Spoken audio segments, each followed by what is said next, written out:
Hey, good afternoon, everybody. Will WC Review. Happy Saturday to you. I wanted to touch base on something. Well, there's two things actually that I promised that I would do and that I want to do. One of them is a collection video, the part two to my collection. That's not going to be right now, but Mr. R.A. Snowman. I don't really know him very well, but he asked something that is to me like asking someone who loves music what their favorite band is or what their favorite song is or anything where I'm just so deeply embedded that I have to ask like five qualifying questions before I can answer your question. Like, what's your favorite song? Okay, what genre? What type of music? What band? Is it rock? Are we talking, 80s? Are we talking 70s? Best of all time? So I'm going to assume that you mean of all time, and even that, especially with knives, is very hard for me to do. But I've narrowed it down, and the problem I have is my top five favorites, I have five of each of them. So we'll go through them. It's going to be fun.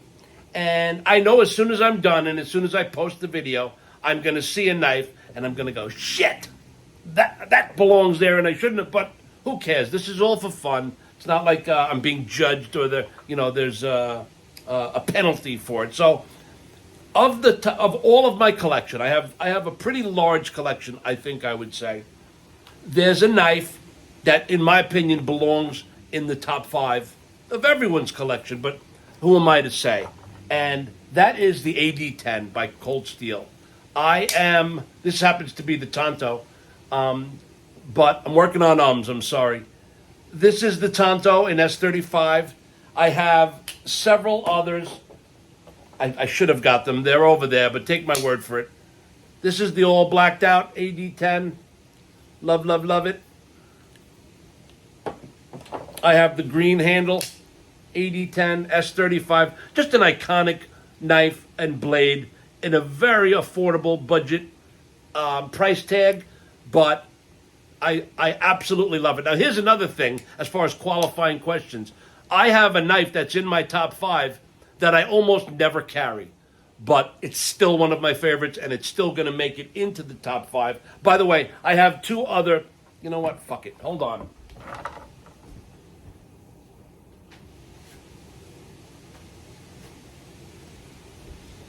It's my video. Fuck it. Here are the other two. Here's the Plain Jane AD-10, okay?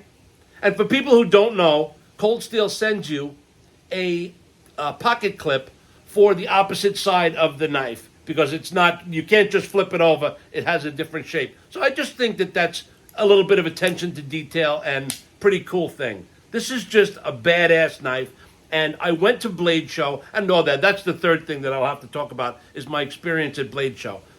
But Satu Dave got one, and I'm really upset that I didn't.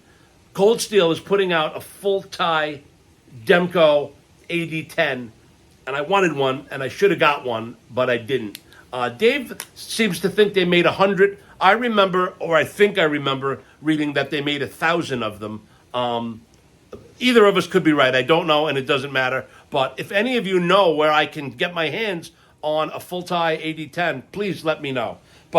And here's the last one to round out the AD-10s. We're still on number 5, but it's an OG Goat scale that I put on my AD-10. There will be more. OG Goat is, for those of you that don't know, is a company and a site that offers aftermarket scales for a myriad of knives, the AD-10 and the AD-15 being the primary where they got to start. They do some Spydercos, but if you go to OG space GOAT, greatest of all time, GOAT, OG Goat, on Google, you'll find their site. Really cool niche-based company that the only thing I can hope is that they start making a whole bunch more scales because I really like them. So, okay, at number 5 is the Cold Steel AD-10. And I guess it is in certain order. I'm going to have to prioritize this. At number 4 is the Half-Breed Blades Large Bush Folder. Now, the only downside about this knife is, right, the weight. This knife is a Mameluke. This knife weighs over a pound. It's like 17 ounces. However, everything else about this knife, the way it feels, the way it looks, the aesthetics, the thickness, the 1/4-inch blade, S35 VN, the action, just everything about this knife is fucking awesome. And I apologize, but I'm going to curse in this one. It's just fucking awesome. This knife is a bad mama jama, and I am so lucky and so proud. They have 3 colors, and I have all 3 of them. I think someday that might mean something because they stopped making these, and now they have the Gen 2, which I did get to handle at Blade Steel, and Brian at Blade Show, and Brian from Halfbreed, who's an awesome dude. He really is very knowledgeable about their products, and we had a 20-minute conversation on the new Gen, the Gen 2 large bush folder, and they did address, they moved to G10 handle scales, and the knife is still heavy, okay, but I don't know about half, but they cut it by 2/3 at the very least, and the knife didn't lose anything, didn't lose a step as far as aesthetically pleasing. How awesome. This knife does everything that the large bush folder does in a folding knife. Excuse me. It does everything that the large bush knife does in a folder. And that's why it's the LBF, and the other one is just the large bush K, LBK, large bush knife. And to round out the 3rd color, it looks like a matte gray, but it's called Ranger Green, and when the light hits it right, they're 100% right. It is green. And this is the 3rd knife in the series at number 4, which is the Halfbreed Blades large bush folder. Okay, now I'm really having a tough time, and I'm just going to do it right now. I'm going to give honorable. No. It's gonna go higher up because that's how much I like. I got a knife from Steve, my buddy Steve Clare, and I wasn't gonna say his whole name. Steve, I hope you don't mind. Great guy. What an epic collection he has. And I made a purchase from him. Well, I didn't make the purchase yet, but I have the knife and I'm gonna buy it from him. I'll get to it. Might as well leave a little mystery there. So at number 3. I'm making the video and I haven't made up my mind, but let's just put this knife at number 3. It's the Hinderer XM24, okay? This is the first one I ever handled or got from Satu Dave. This is the Warncliffe model. It's been ground by a company called BGM. It's a BGM regrind. This is also the knife that is in my, my website picture. This is the knife. It was my best knife at the time. But the Hinderer XM24 to date is my favorite Hinderer knife. I happen to love, obviously, it's 3 in my top 5. I love the XM24. I owned an XM18 and it was just too damn small. I have yet to experience the Project X or the Eclipse. The Project X I think I might like too, and the Full Track is another knife by Hinderer that I'd love to get my hands on. But at number 3, the Hinderer XM24. Here's my first one, and in chronological order, here's my second one with a working finish and the jade. They call it see-through. It's not see-through, but it's translucent to opaque. And this has the Sponto blade, all in S45 VN.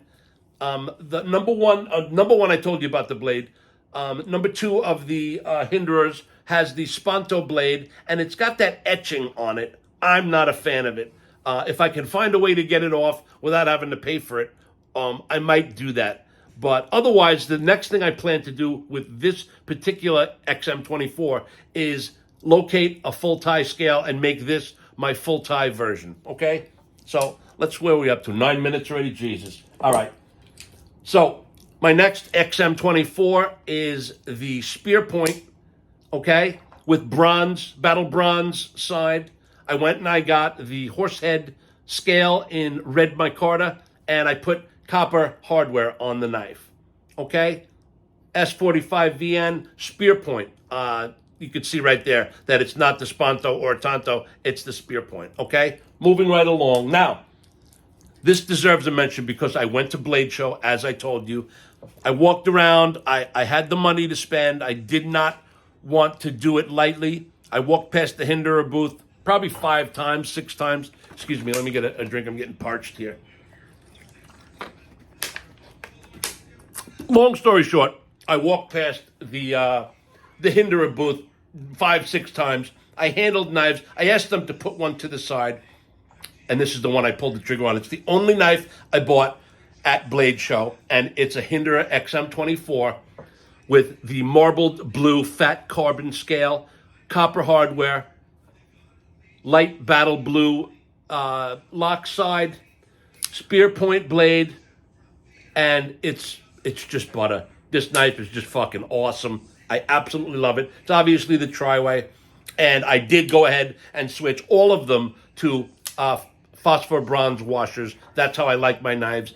I learned it from Medford. I used to think ball bearings were the way to go, and I learned damn quick that if you want like a smooth, hydraulic, non-drop shut on your finger type action, phosphor bronze are the way to go. Now, you'll get it too if you use the Teflon. They're a little squishy though. You can kind of tighten down and it gets squishy. But over time, that will deteriorate. The phosphor bronze requires very little maintenance. I'm a grease guy. I like the fluorinated, like Chris Reeve grease. That to me is the best grease in the market. But it's like $30 for a thimble. A thimble. I wish it were a thimble. It's like $30 for a drop of it. But it's good stuff, so I know why. But this is the number 3 knife of my top 5. And again, Mr. R.A. Snowman, I'm doing this for you, but I'm also doing it for everyone else. People like a top 5, and I've never really done one, so I'm glad that you asked.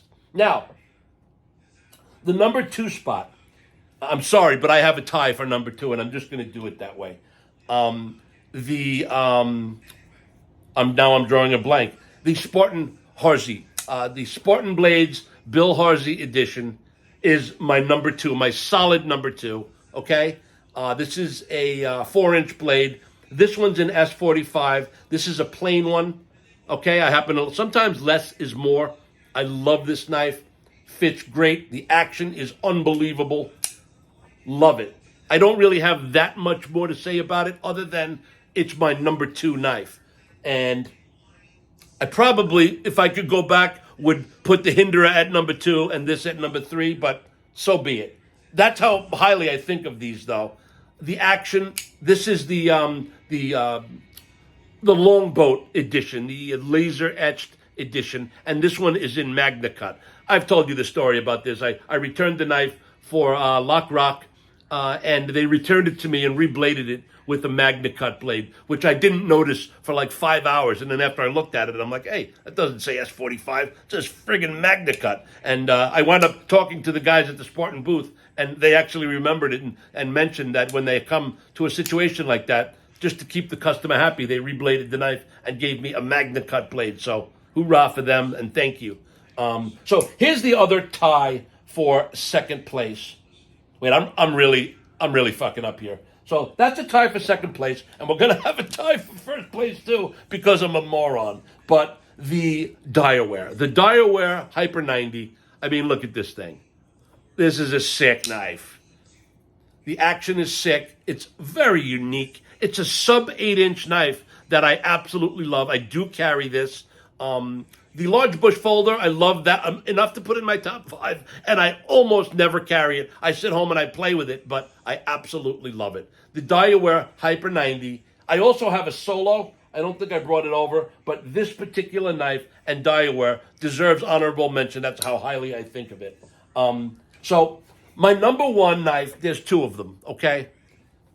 It's my favorite Medford. It is a Medford.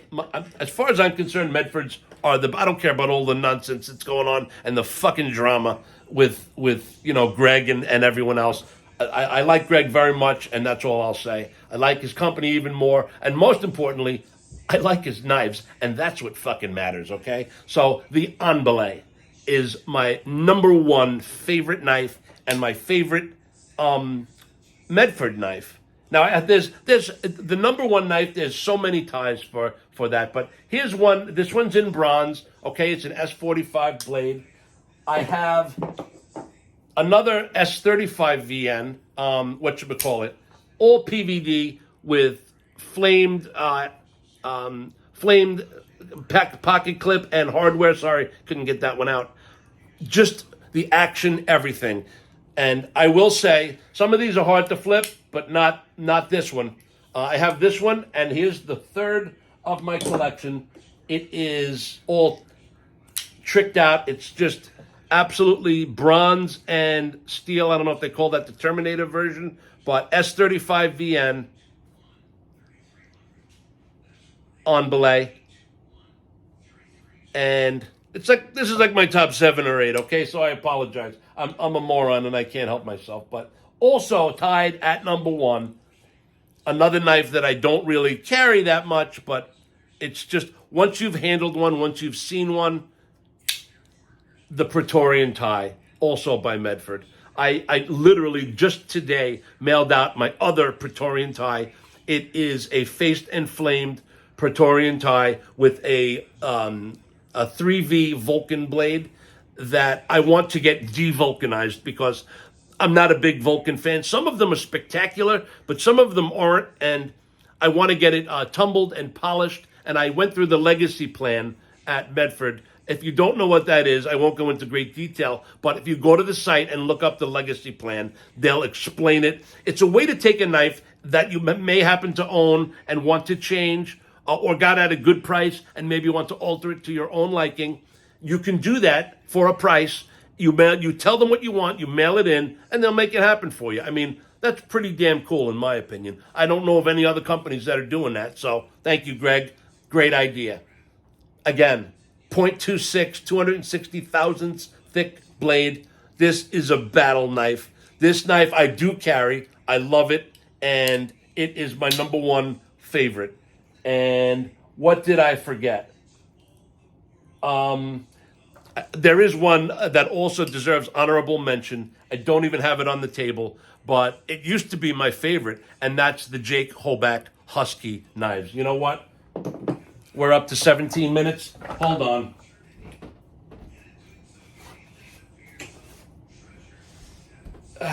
Like I said, it's my fucking video. So, the Jake Hoback, this is not tied at number 1. I would put this tied at number 2 or 3. But it definitely is worthy of mention. The Jake Hoback Husky. I told you I couldn't do a top 5, right? I just couldn't do it. It's not possible. But it's another one of my all-time favorites. It used to be my favorite knife. Here's one in gray. I've got these two on phosphor bronze washers. And then Jake made me a custom, which you've all seen me gush and go on about it. But I have a custom Husky that I put on phosphor bronze, and it just, for some reason, it wasn't what the knife called for. I put it back on bearings. That's what this knife needs. That's what it's going to stay with, is bearings. It's just what the knife needs. And the other two are on bearings. So those are my backwards ass top 5. I apologize. I know I'm all over the place, like a schizophrenic top 5. But it was the AD10, right? The Cold Steel AD10. The Half-Breed Large Bush Folder at number 4. At number 3, there were a couple, but the Hinderer XM24. At number 2 was the, what was that number 2? Oh, the Spartan Harsey blades, right? Spartan Harsey blades. Number 1 was the On Belay, and tied for number 1 was the Medford Praetorian tie. So we're almost at 20 minutes. If you're still with me, thank you so much. Listen, I'm almost at 450 subscribers. I'm so thankful. I'm so happy and shocked. Again, the one thing I like and that I do in videos is if it's 19 minutes long, you fast forward, you flick around to things that you like and if you want to see, but I just wanted to say thank you to everybody. Anybody who's still listening now, really thank you. And I have some more content, and I'll put out another video tomorrow, okay? So God bless. Happy Father's Day to all the fathers out there. And thanks, guys. Have a great day.